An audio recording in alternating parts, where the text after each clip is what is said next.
Sebanyak 29 warga negara Indonesia di Iran hasil evakuasi gelombang pertama akan tiba di tanah air melalui Bandara Internasional Soekarno-Hatta hari ini. Ya, mereka diterbangkan dari Azerbaijan dengan 3 pesawat komersial.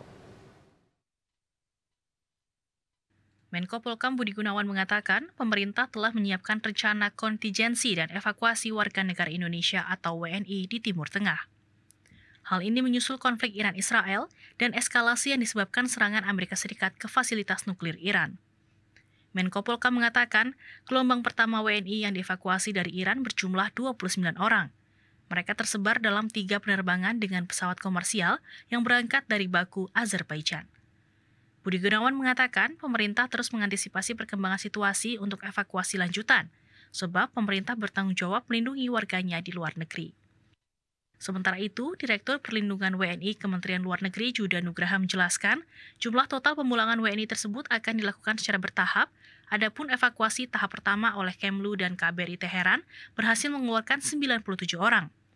Mereka terdiri atas 96 WNI dan seorang warga negara Iran yang merupakan pasangan WNI.